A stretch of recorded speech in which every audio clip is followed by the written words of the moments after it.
There's a motion at the desk. The clerk will report the motion. Pursuant to Article 4, Section 19 of the Constitution of the State of Minnesota, Long moves that the rule therein be suspended and an urgency be declared that the rules of the House be so far suspended so that House File Number 31 be given its third reading and be placed upon its final passage. The member from Hennepin, the Majority Leader, Representative Long. Thank you, Madam Speaker. That is my motion. This is to declare an urgency so that we can take up the tax conformity bill. There's been some good bipartisan work done on this bill, and we're hoping to move it quickly so that tax preparers and tax filers will have the guidance they need in time. The member from Stearns, the Minority Leader, Representative Demuth. Thank you, Madam Speaker. Members, this is a good vote. Please vote green to suspend the rules.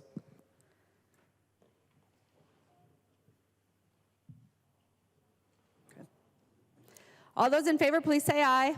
Aye. Those opposed, please say no. The motion prevails.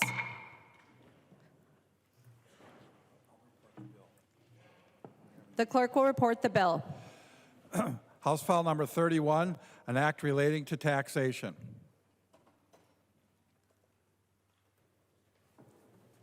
Gomez. I call on the author of the bill, the member from Hennepin, the tax chair, Representative Gomez. Thank you, Madam Speaker. Good morning, everyone. So House File 31 is federal tax conformity.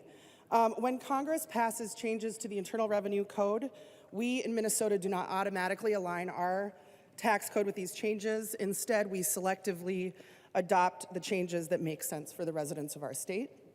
Since the last time we did conformity in 2019, we have the bill, or there have been several federal acts that have touched the Internal Revenue Code. So the bill in front of you today includes provisions from 7 different federal acts, including the tax treatment for student loans and some economic recovery supports for the hospitality industry, including restaurant revitalization grants and shuttered venue grants.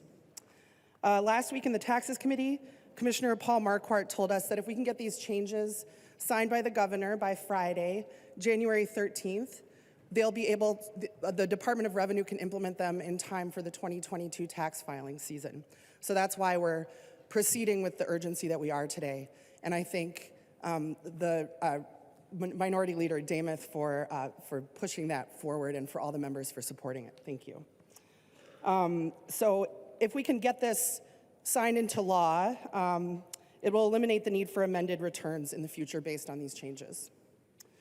Our staff in the House has worked diligently on this effort, and I extend my thanks to them and to our partners at the Department of Revenue and in the Senate. Our nonpartisan staff, Sean Williams and Chris Klayman in House Research, Cynthia Templin in House Fiscal, partisan staff, Sean Haydorn and Patrick McQuillan, and our partners at the Department of Revenue, Joanna Bears, Assistant or Commissioner, Deputy or Assistant Commissioner, I think it's Deputy Commissioner Klockziem, and our new Commissioner, Paul Marquardt, have all had a role in this. Representative Davids has been a partner and is a co-author on this effort, and I thank him and the other members of the Tax Committee for passing this on a unanimous voice vote last week. And for the GOP Tax Committee members who haven't been following every step of this exciting bill with bated breath, we did make the change that several of you requested, in that we extended the period of time that people will be able to file amended returns based on these changes. We did that in Ways and Means. So I appreciate the suggestion, and it's sort of an example of how bills get made better by moving through our committee process. So I thank you for that participation. The Senate bill also has bipartisan authorship and passed out of Senate taxes on a unanimous voice vote. And so I thank you for your consideration and hope you'll vote for it. The member from Fillmore, Representative Davids. Thank you, Madam Speaker and members. This is a very, very good bill. This is tax conformity. I have tried for the last 30 years, every time I could, to get this done as soon as possible. We've had the last 3 years, it's been slowed down a little bit. That's been unfortunate, but I just want to thank Chair Gomez for working with us on this. I'd like to thank Joanna Bears, as you mentioned, over the department, who was very instrumental in this, and of course Commissioner Marquardt was very helpful. I'd also like to just point out one provision in the bill, the shuttered venues provision, that really needs to be taken care of. That was an Erdahl bill. It's in here, and I think that plus all of the other conformity pieces are really going to help the people of the state of Minnesota. I hope that board lights up as green as it can be.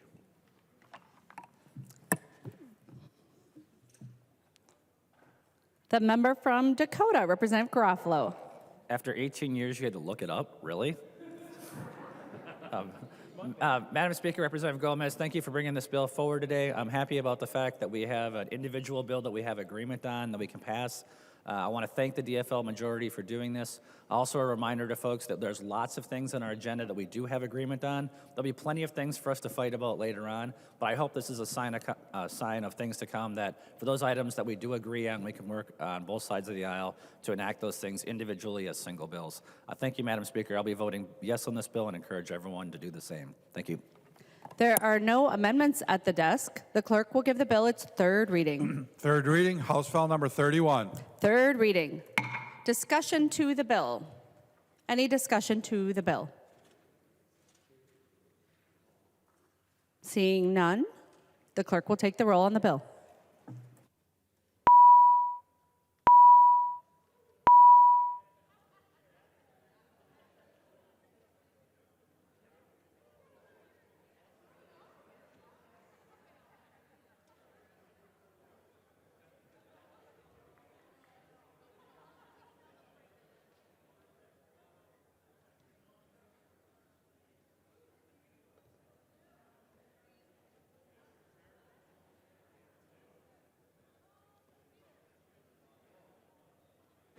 The clerk will close the roll.